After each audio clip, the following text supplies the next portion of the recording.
ขอยกมือ10 นิ้วต่างพวงมาลาดอกไม้ถวายความเคารพนอบนบไหว้สาพระทิตไลยรัตนผ่านแผ้วพระแก้วเจ้าทั้งสามประการอันมีพระพุทธพระธรรมพระสงฆ์ขอเจริญปอนศรัทธาญาติโยมสาธุชนท่านทั้งหลายที่กำลังติดตามรับชมรับฟังรายการนานาสาระธรรมในวันนี้ถ่ายทอดจากเฟซบุ๊กพระครูจันทสรการวัดทุ่งหมื่นน้อยเชียงใหม่หลังจากที่ห่างหายกันไปเมินนะแกส่วนมากก็จะไปที่เฟซบุ๊กของวัดทุ่งหมื่นน้อยตำบลหนองหานอำเภอสันทรายจังหวัดเชียงใหม่วันนี้มีศรัทธาญาติโยมเปิ้นมาทำบุญแล้วเปิ้นก็ถามเปิ้นเป็น FC รายการนานาสาระธรรมเพราะว่าเปิ้นเป็นอ่าเปื้อนทางเฟซบุ๊กของเฟซบุ๊กพระครูจันทสรการเปิ้นก็เข้ามาทำบุญแล้วเปิ้นก็ถามว่าโอ้ช่วงนี้อย่ามาหันไลฟ์สดจัดรายการธรรมะนี่นะเพราะว่าถ้าท่านจัดแล้วมันจะเด้งขึ้นที่โทรศัพท์ว่าพระครูจันทสรการวัดทุ่งหมื่นน้อยเชียงใหม่กำลังไลฟ์สดอยู่เพราะฉะนั้นวันนี้ว่างเว้นภารกิจต่างนอกหลังจากที่ติดติดงานกันหลายมื้อหลายวันหลายค่ำหลายคืนวันนี้ได้มาพบปะกับศรัทธาญาติโยมสาธุชนทั้งหลายก็ทักทายกันเข้ามาได้เด้อวันนี้ได้มีโอกาสพบปะกันพอหอมปากหอมคอหลังจากที่ห่างหายไปในการจัดรายการช่วงนี้ก็มีงานหลายหลายที่หลายตังวันนี้ก็มีโอกาสดีวันนี้เป็นวันอาทิตย์ที่10พฤษภาคม2569ได้มาพบปะกันในรายการนานาสาระธรรมขึ้นชื่อว่านานาสาระธรรมก็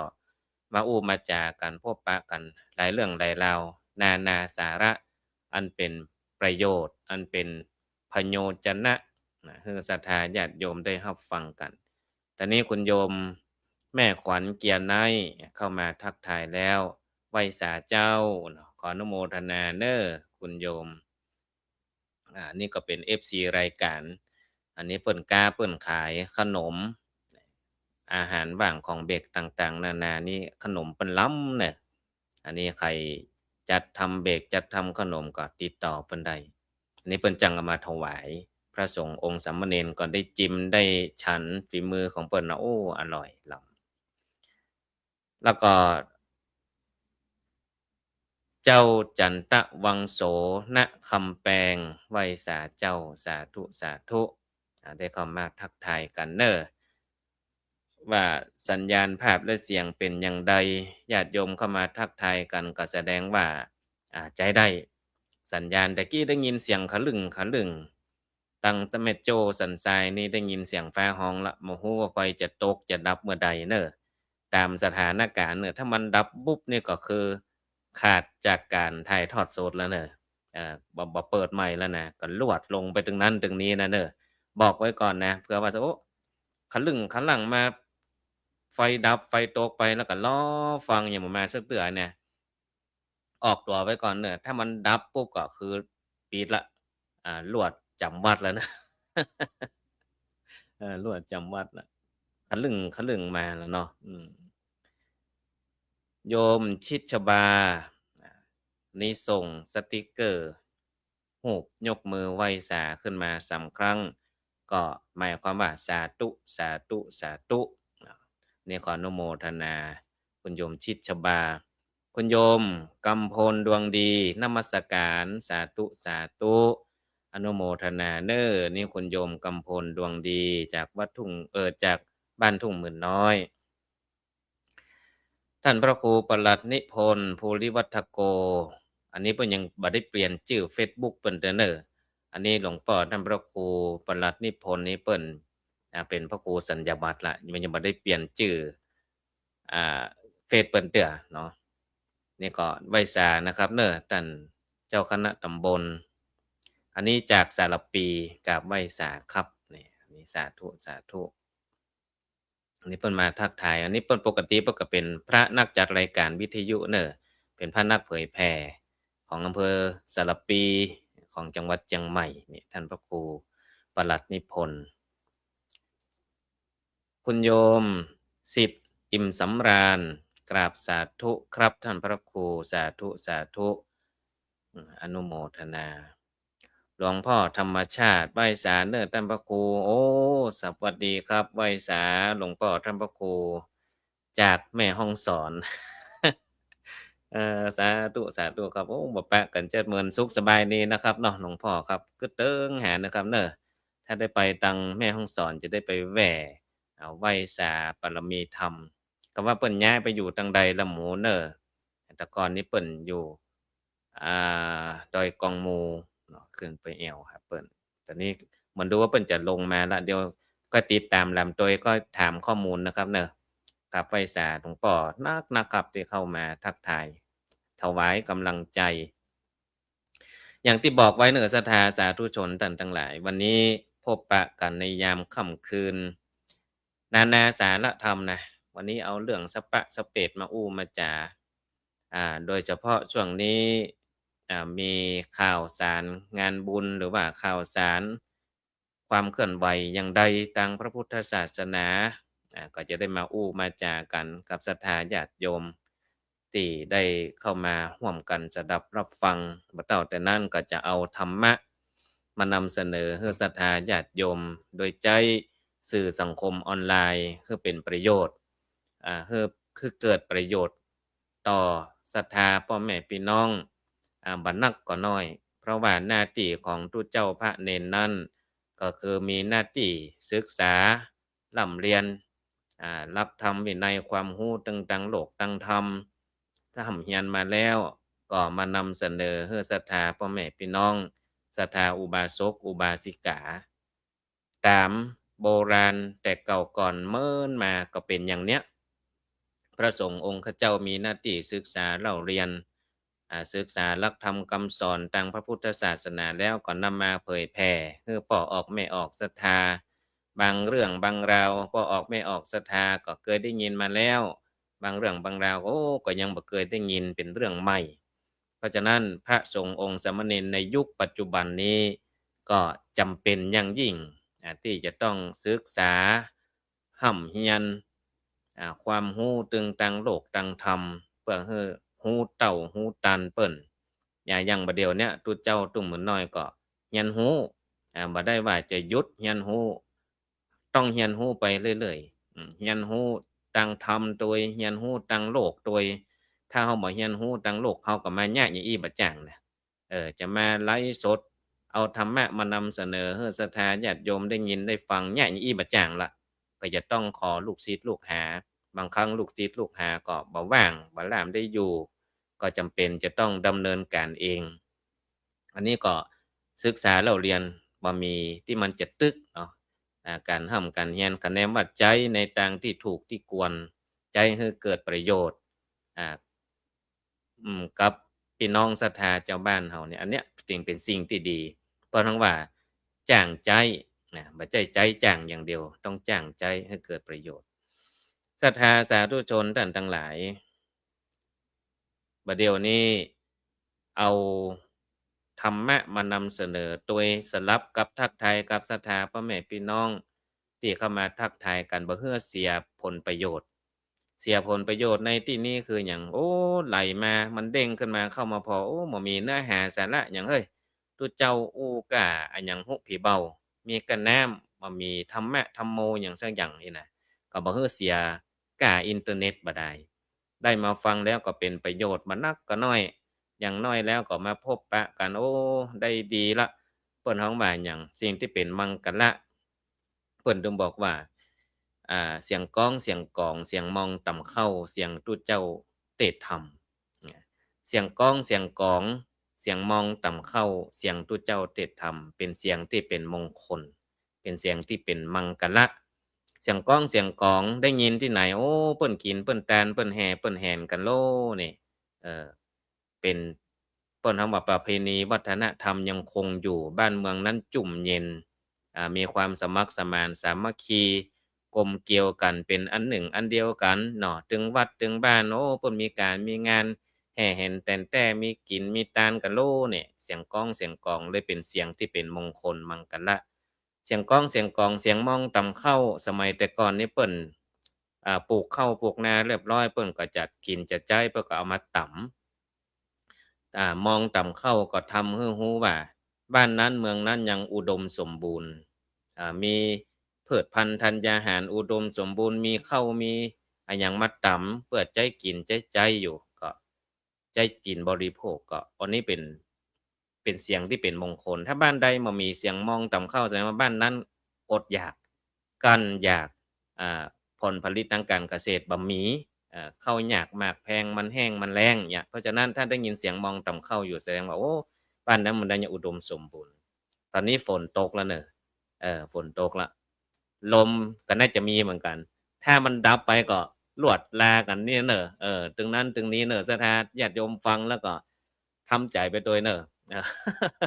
เออถ้ามันวุบไปนี่ก็แสดงว่าย้างแล้วย้างถ่ายทอดแล้วเนาะตอนนี้ฝนมาแล้วลมมาแล้วที่ทุ่งหมื่นน้อยตอนนี้ฝนตกแล้วเน่ะทางใดฝนตกแล้วพ้องเอิ้นเอ่ยกันเข้ามาเสียงก้องเสียงกลองเสียงมองต่ำเข้าเสียงทุเจ้าเทศน์ธรรมบ้านใดเมืองใดวัดใดได้ยินเสียงทุเจ้าเทศน์ธรรมอยู่แสดงว่าโอ้วัดนั้นมีตุเจ้าพระเณรบวชศึกษาร่ำเรียนวิชามาศึกษาธรรมวินัยได้มาศึกษากำเตดกำปอนมันจุ่มมันเย็นคนเฒ่าสมัยแต่ก่อนมอกอาตมาเป็นเณรน้อยเป็นพระน้อยคนเฒ่าเพิ่นมาวัดโอ้หันผ้าเหลืองตากบ่ได้ก็ใจดีละตุนี่ล่ะใจดีใจบานละพระเนาะคือคนเฒ่าเพิ่นคนแก่เพิ่นหันวัดมีตุเจ้าพระเณรอยู่เพิ่นก็ชื่นใจแล้วได้ใส่บาตรมาเจ้าเหียส่งข้าวส่งน้ำยังบ่ได้หันตุเจ้าพระเณรหันผ้าเหลืองตากแฮวก็ดีใจแล้วแสดงว่าโอ้วัดนี้ยังมีตุพระอยู่นี่นะบัดเดี๋ยวนี้ตุพระก็เริ่มจะร่อยหรอไปติ๊กๆแล้วร่อยหรอไปบวชใหม่ก็บ่ค่อยมีบวชก็บ่เมินสิกขาลาเพศไปพ้องเอาเพิ่นฮ้องว่าละอ่อนบัดเดี๋ยวนี้บวชเรียนศึกษาร่ำเรียนวิชาความรู้แล้วถ้ามีโอกาสอนาคตข้างหน้าเพิ่นไปอย่างช่วงก่อนนี้เป็นหน้าเกณฑ์ทหารไปจกได้ใบแดงก็จำเป็นได้สิกขาลาเพศไปเป็นทหารรับใช้ชาติคนที่เพิ่นได้ใบดำหรือว่าผ่อนผันหรือยกเว้นก็อยู่สืบต่อศาสนาต่อไป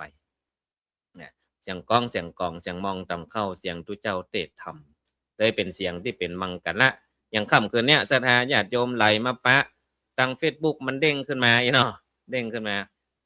วันนี้ตุเจ้าตุ้มมือน้อยจัดรายการเฮ้ยนะแหวฟังมหกรรมรู้อีนะวันนี้มาเอาหยังมาว่า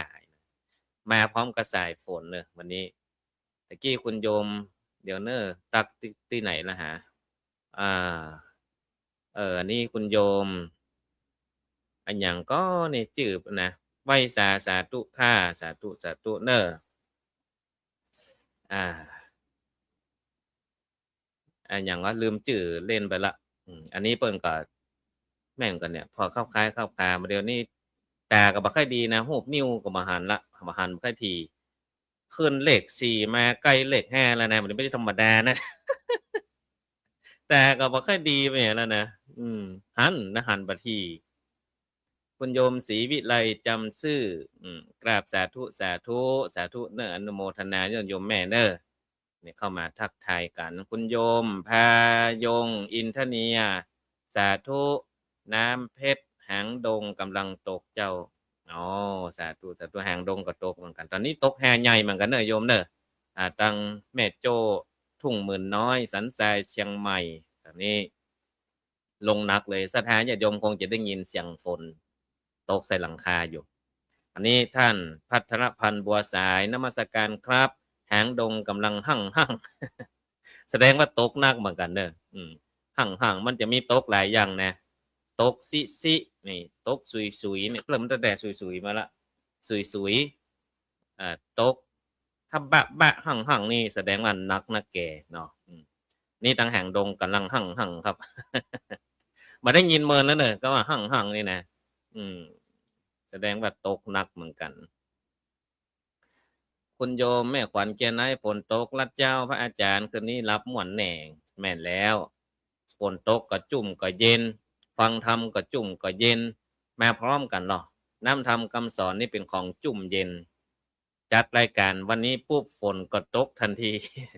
จุ่มเย็นเหมือนกันน้ำธรรมคำสอนก็จุ่มเย็นฝนตกมาเนี่ยทำให้บ้านเมืองจุ่มเย็นทำให้บ้านเมืองจุ่มเย็นทำให้ต้นไม้ใบหญ้าจุ่มเย็นน้ำธรรมคำสอนทำให้จิตใจจุ่มเย็นแน่ได้สองอย่างนะเป็นธรรมะด้วยนะฝนตกนี่ทำให้ไปนอกจุ่มเย็นแต่ฟังน้ำฟังธรรมจากตัวเจ้าตุ้งเหมือนน้อยค่ำคืนนี้ทำให้จิตใจห่มเย็นนะจุ่มเย็นเหมือนกันเนาะอันนี้ว่าเข้ากันได้หมดนะเนาะคุณโยมเอกนรินทร์ปินตนากราบไหว้สาท่านพระครูครับสันกำแพงโต๊ะขนาดครับโอ้วันนี้โต๊ะทั่วหมดเนาะห่างดงสันกำแพงสันทรายเมฆโจ้ตรงเหมือนน้อยใครอยู่ตั้งใดฝนตกก็ตั้งห่างดงก็ตกแล้วเนาะสันกำแพงก็ตกเหมือนกันสันทรายก็ตกแสดงว่าตกทั่วเหมือนกันหมดเนาะคุณโยมที่ไหนแหมเนี่ยคุณโยมวนิดาจอมจันทร์นมัสการเจ้าพระครูฝนตกอย่างนักละเจ้าตอนนี้แม่นแล้วฝนตกก็จุ่มเย็นต้นไม้ใบหญ้าช่วงก่อนนี่ฝนบ่ตกโอ้หดน้ำสถานทั้งหลายเปลืองน้ำเปลืองไฟฝนตกมาก็ดีต้นไม้ต้นตอกก็เขียวจะจุ่มเย็นเหมือนกับฉากตั้งหลังเนี่ยจุ่มเย็นสีเขียวนี่มันจึงทำให้จุ่มเย็นจุ่มตาจุ่มใจฟังน้ำฟังธรรมก็จุ่มอกจุ่มใจคุณโยมจันจรัสกราบไหว้สาเจ้าในเวียงจังใหม่ฝนลมมาแต่เจ้าโอ้แสดงว่าทั่วหมดเนาะบอกว่าตังสันทรายไปตังเวียงไปตังแห่งดงโอ้ตกทั่วหมดตั้งสารปีหมูว่าตกบ่ตกหมดเนอะเดี๋ยวใครอยู่สารปีเอิ้นมาเนอะใครอยู่ตังใดเอิ้นมาได้จะได้รู้ว่าฝนตกทั่วถึงกันก็อีนะตอนนี้คุณโยมที่เข้ามาฟังซะเตือกับบัดได้ตักได้ตายขอสุมาอาภัยเนอะมันเด้งขึ้นมาแล้วแอนจื่อบัดตันแต่ถ้าคุณโยมเม้นเข้ามาเนี่ยแสดงความคิดเห็นเข้ามาอันนี้จะฮู้สามารถที่จะทักทายอู้เอ่ยกันได้เนาะปอยหลวงวัดดับภัยฟ้อนฮับฟ้อนเจ้า อ๋อมีในเวียงมีปอยเนาะเป็นอย่างวัดปื้นจุ่มเย็นดับภัยนี่ชื่อเป็นมังกรละเนาะดับทุกข์ดับโศกดับโรคดับภัยเนาะอ้าวทักทายกันปอสมควรเอาธรรมะมานำเสนอเหียกรรมวันนี้เอา5 ข้อเป็นธรรมะบัดธรรมะเอามาอู้ไว้ก่อนเพื่อว่าจะได้เป็นข้อคิดสะกิดใจยิ้มให้ใจเย็นเห็นชอบตอบรับสนับสนุนเป็นคำสอนโดยยิ้มให้นี่ก็คืออารมณ์ดีอารมณ์ดีใจดีมีเมตตาเนาะอย่างยิ้มให้เขาอู้จากันเขายิ้มใส่กันนี่นะมันจึงดีคุณโยมอาจารย์ณัฐพลลึกสิงแก้วหรือว่าอาจารย์ณัฐพรหมเสนลึกสิงแก้วฝนตกหนักลมแรงไฟฟ้าดับฟ้าร้องบ้านปงห้วยลานสันกำแพงโอ้ถึงขั้นไฟดับแล้วกันเนี่ยคะแนนว่าตังต้องมือน้อยนี่จะไปดับเด้อกันเดียวรายการจะพูดเกิงพูดกลางเนาะเพราะฉะนั้นช่วยกันดูแลรักษาสุขภาพเนอะอากาศเปลี่ยนแปลงเนาะนี่คุณโยมอาจารย์ณัฐพรหมเสนหรืออาจารย์ณัฐพลลึกสิงแก้วรายงานมาว่าสันกำแพงตกหนักมากไฟดับโดยอันนี้คุณโยมอันนี้คุณครูใหญ่กันนิกาลังกสูตรกรุงเทพก็ตกค่ะฝนโอ้ตกทั่วแห่งกรุงเทพเพิ่นเนอศรัทธาสาธุชนทั้งหลายแสดงว่าตกทั่วเหมือนกันวันนี้ตังเจียงใหม่เฮาก็ตกหลายอำเภอที่รายงานมาก็มีหางดงสันกำแพงอำเภอเมืองสันทรายแม่โจ้ฝนตกตอนนี้ตังกรุงเทพก็ฝนตกเช่นเดียวกันนี่คุณโยมคุณครูใหญ่ กนิการนังกสูตรก็ทักทายกันเข้ามารายงานว่าฝนตกที่กรุงเทพเช่นกันเนาะท่านอาจารย์พระสถาพรหรือตุ๊กก๊อฟสุทธศรีโลกราบไหว้สาครับสาธุสาธุครับผมขออนุโมทนาเนอะเข้ามาทักทายกันยิ้มแล้วก็เขาว่าเป็นผีบ้าแหมอ กันยิ้มก็จะไปยิ้มเมินกันเนาะยิ้มเห็นน้อยเดียวเอาละยิ้มมอกทักทายกันยิ้มใส่คนน่ะไม่โต๊ะตั้งเก้าอี้กันยิ้มใส่มดนี่ก็เขาจะว่าเป็นผีบ้าแหมอต้องยิ้มใส่คนที่เราสนทนาตัวเวลาอู้ตัวนะเราบ่ใช่แปลงหน้าจดหน้าบึ้งใส่กันหรอกยิ้มด้วยความมีเมตตาอู้จาพาที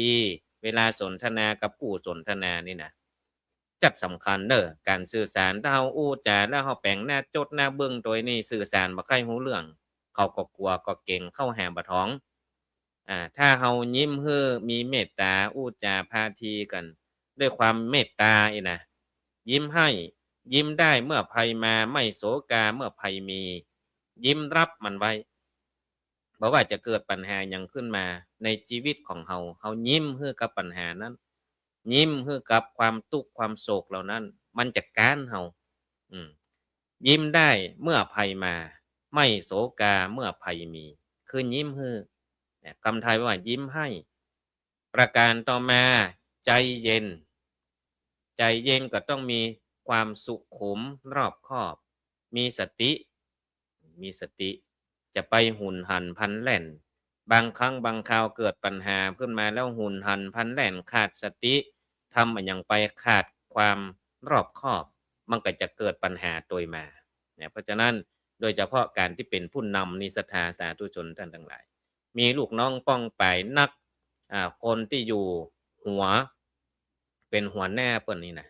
ก็จะต้องเปิ้นฮ้องว่าอย่างข้อแรกเนี่ยเข้าตรงตัวเลยยิ้มให้คือมีเมตตา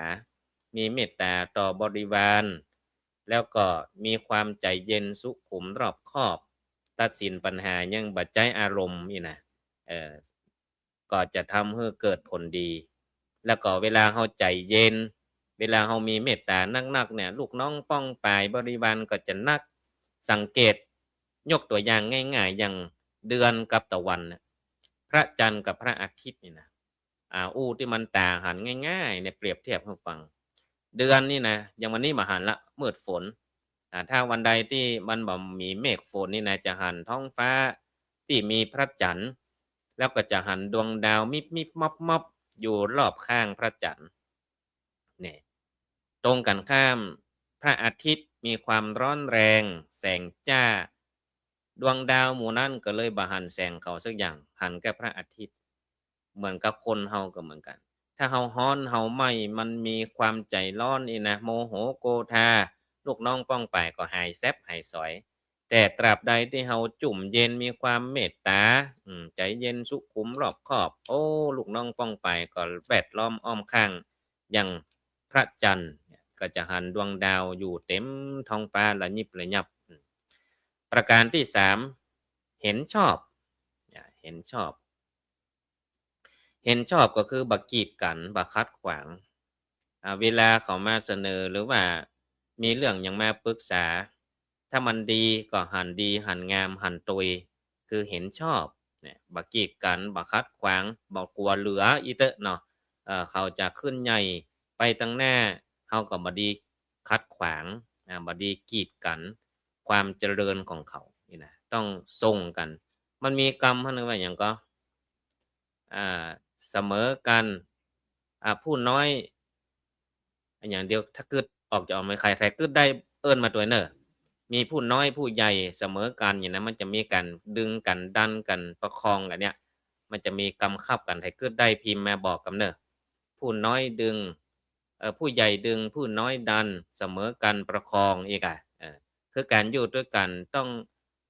เพิ่นว่าหยังบ่ขัดกันอ่าช่วยกันปี้หูสองน้องหูหนึ่งอ่าผู้ใหญ่ดึงก็คือดึงเราขึ้นมาผู้น้อยดันก็ดันขึ้นมาเสมอกันประคับประคองกันไปอันนี้จะเป็นสิ่งที่ดีคือเห็นชอบไม่กีดกันไม่ขัดขวางประการที่4ตอบรับตอบรับก็คือรับรองรับรู้รับประกันว่าละอ่อนคนเนี้ยลูกน้องเขาคนเนี้ยดีอ่า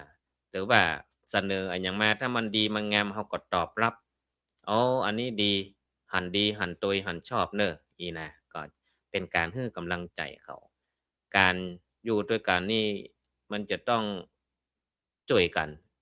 ช่วยกันอย่างที่บอกแต่แกผู้ใหญ่ดึงผู้น้อยดันเสมอกันประคับประคองตอบรับก็คือรับรองรับรู้รับประกันถ้ามันดีมันงามเขาต้องรับประกันได้ให้ความมั่นอกมั่นใจประการสุดท้ายคือสนับสนุนถึงตั้งโลกตั้งธรรมอันใดที่มันดีมันงามอย่างผู้หลักผู้ใหญ่หันพระผู้น้อยหรือว่าลูกน้องป้องปายทำอย่างสิ่งที่มันดีมันงามก็โอ้สนับสนุนเขาให้มันได้ก้านกุงรุ่งเรืองไปตั้งหน้าทำประโยชน์เพื่อชุมชนเพื่อสังคมเพื่อพระศาสนาอันนี้โอ้ควรดีสนับสนุนเนอะนี่นะเพราะฉะนั้น5ข้อนี้เอาไปประยุกต์ใช้ได้หลายโอกาสหลายเวลาหลายหลายโอกาสยิ้มให้ใจเย็นเห็นชอบตอบรับแล้วก็สนับสนุนนะครับเพราะฉะนั้นก็เอามานำเสนอให้ศรัทธาญาติโยมเก็บไปพินิจพิจารณาในนานาสาระธรรมอู้แข่งอู้โวยนี่ไม่ใช่อย่างกลัวไฟดับถ้าไฟดับเนี่ยอู้บ่จบมันจะค้ำอยู่ขนาดเนาะนี่คุณโยมจันจรัสเพิ่นว่าใดก็วัดทุ่งหมื่นน้อยมีงานบุญวันที่30พฤษภาอ๋อแม่นๆนี่เป็นวันวันอิหยังก็เดี๋ยวกันเด้อวันกตัญญูวันกตัญญูวันกตัญญูเนี่ยก็คือวันรำลึกถึงผู้มีพระคุณต่อวัดต่อบ้านก็คือตั้งแต่อดีตเจ้าอาวาสเป็นต้นมาอ่าที่ได้กึดวัดกึดวาก่อสร้างห้างแปงวัดวาอารามศาสนามาตั้งแต่แรกเริ่มเดิมทีก็เป็นวันกตัญญูแล้วก็ไหว้ครูบูรพาจารย์ ครูเทศน์ครูธรรมที่เพิ่นได้สั่งได้สอน